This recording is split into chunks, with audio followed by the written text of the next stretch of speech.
اردو میں تصوف، جسے تصوف بھی کہا جاتا ہے، اسلام کی صوفیانہ جہت ہے جو ایمان کے اندرونی روحانی پہلوؤں پر زور دیتی ہے۔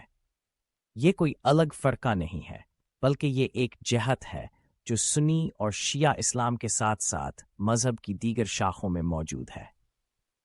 ابتدا اور ابتدا کرنے والے تصوفہ اسلام کی ابتدائی صدیوں میں ابھرا، جو ممکن ہے طور پر پیغمبر محمد اور ان کے ساتھیوں کی تعلیمات کے ساتھ ساتھ سلام سے پہلے کی صوفیان روایات سے متاثر ہوا۔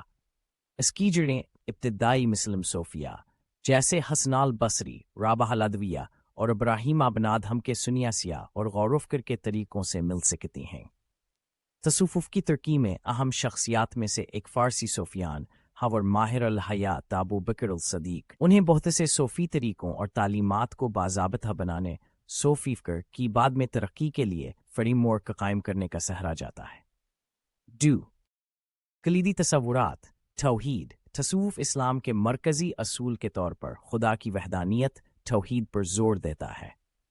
صوفی اس اتحاد کو تجرباتی طور پر روحانی طریقوں کے ذریعے حاصل کرنے کی کوشش کرتے ہیں۔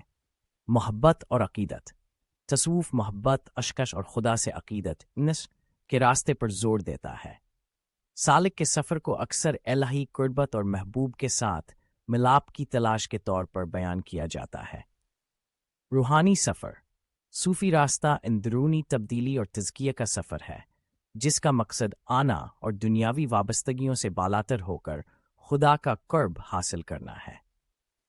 وحدت الوجود وجود کی وحدت کا تصور پیش کرتا ہے۔ یہ تجویز کرتا ہے کہ تمام وجود الہی جوہر سے نکلتا ہے اور واپس لوٹتا ہے۔ 3 مشقیں ذکر یا خدا کی یاد تصوف میں ایک مرکزی عمل ہے۔ اس میں الہی ناموں، قرآنی آیات یا خدا سے عقیدت کا اظہار کرنے والے جملے کی تکرار شامل ہے۔ ذکر انفرادی طور پر یا گروہوں میں کیا جا سکتا ہے۔ سماع موسیقی و شاعری صوفی اکثر موسیقی، شاعری اور منتر کو روحانی کیفیتوں اور تجربات کو مدعو کرنے کے لیے استعمال کرتے ہیں۔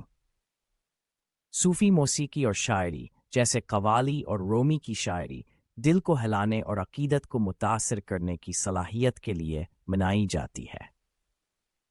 مراقبہ تصوف میں مراقبہ کی مشقیں عام ہیں جو متلاشیوں کو اندرونی بیداری، ذہن سازی اور روحانی ارتکاز کو فروغ دینے کی اجازت دیتی ہیں۔ آداب تصوف اخلاقی طرز عمل اور اخلاقی خوبیوں کو اہمیت دیتا ہے۔ پیروکاروں کو عاجزی، صبر، شکر گزاری اور ہمدردی جیسی خصوصیات کو فروغ دینے کی تعلیم دیتا ہے۔ اسلام کے 5 ستونوں سے تعلق تصوف اسلام کے 5 ستونوں سے انحراف نہیں کرتا، بلکہ یہ ان کو ایک گہری روحانی جہت کے ساتھ مکمل اور مالا مال کرتا ہے۔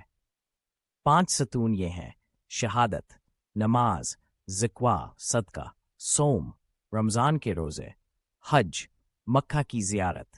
تصوفان طریقوں کے اندرونی جہتوں پر زور دیتا ہے، جس سے متلاشیوں کو خلوص، قلبی موجودگی و روحانی ارادے کے ساتھ انجام دینے کی ترغیب ملتی ہے۔ مثال کے طور پر صوفین ماز کو نہ صرف ایک سمیز مہداری کے طور پر دیکھ سکتے ہیں، بلکہ حالہ ہی کے ساتھ ہم آہنگی کا موقع بھی سمجھتے ہیں۔ اسی طرح خیراتی کاموں کو خدا بطاو اور سخاوت کے اظہار کے طور پر دیکھا جاتا ہے۔ خلاصہ طور پر تصوف اسلام کے اندر ایک گہرا اور کثیر جہتی روحانی روایت کی نمائندگی کرتا ہے، جو اندرونی تبدیلی، الہی محبت اور روحانی ادراک کی جستجو پر زور دیتا ہے۔ اگرچہ تصوف مخصوص طریقوں اور تعلیمات کو شامل کرتا ہے، لیکن یہ اسلام کے بنیادی اصولوں میں مضبوطی سے جڑا ہوا ہے، پیروکاروں کے زندگیوں کو تقویت بخشتا ہے اور خدا کے ساتھ کے تعلق کو گہرا کرتا ہے۔